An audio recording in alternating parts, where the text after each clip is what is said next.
Assalamualaikum warahmatullahi wabarakatuh. Selamat sore dan salam sejahtera bagi kita semua. Pertama-tama marilah kita panjatkan puja dan puji syukur kita terhadap kehadirat Allah Subhanahu wa taala. Semoga apa yang dilaksanakan pada hari ini membawa keberkahan bagi kita. Pertama-tama yang saya hormati Bapak Dr. Usyono MA selaku dosen pembimbing mata kuliah Bahasa Indonesia, dan sebelumnya perkenalkan saya Nasya Atskia Afrizal dengan NIM 0801242143 dari kelas IKM 4 semester 1. Sebelum memasuki pidato, saya mempunyai pantun.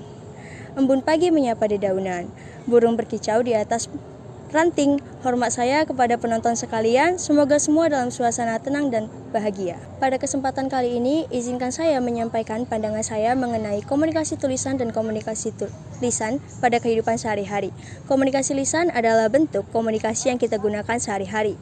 Komunikasi lisan kita dapat menyampaikan ide, berbagi cerita, dan mempererat hubungan secara langsung.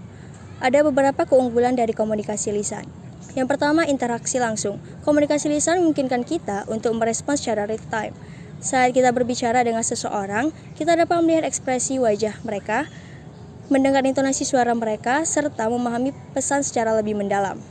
Yang kedua, kecepatan dalam penyampaian pesan. Dalam situasi mendesak, komunikasi lisan menjadi pilihan yang utama. Misalnya dalam rapat, diskusi kelompok, ataupun keadaan darurat. Komunikasi lisan memungkinkan penyampaian pesan lebih cepat dan lebih jelas. Yang ketiga, keterhubungan emosional. Saat kita berbicara, intonasi suara dan gestur menyampaikan emosi. Inilah yang membuat komunikasi lisan menjadi lebih bermakna dan personal. Namun, komunikasi lisan ini juga memiliki keterbatasan. Kadang-kadang pesan yang disampaikan secara lisan dapat terlupakan karena tidak ada dokumentasi tertulis.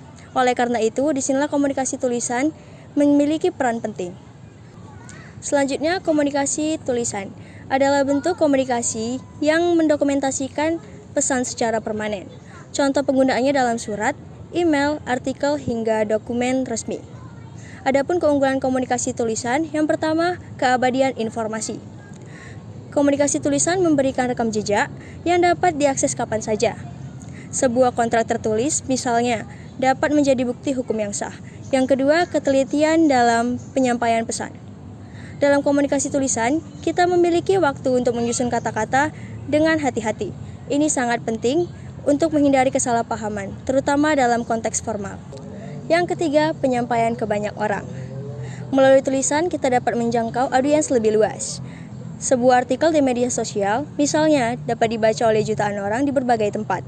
Namun, komunikasi tulisan tidak memiliki elemen spontanitas dan keterhubungan emosional yang sering ditemukan dalam komunikasi lisan. Hal ini menunjukkan bahwa kedua jenis komunikasi ini saling melengkapi. Kesimpulan pada pidato ini ialah komunikasi lisan dan tulisan memiliki kelebihan dan kekurangannya masing-masing.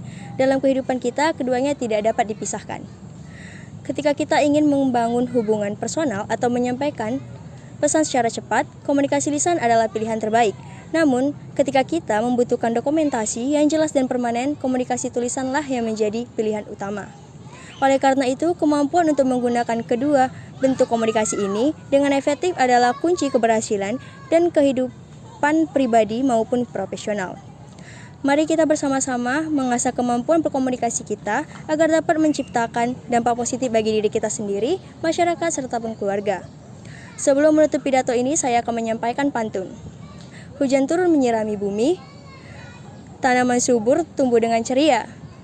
Semoga pidato ini memberi arti dan membawa manfaat bagi kita semua. Wassalamualaikum warahmatullahi wabarakatuh.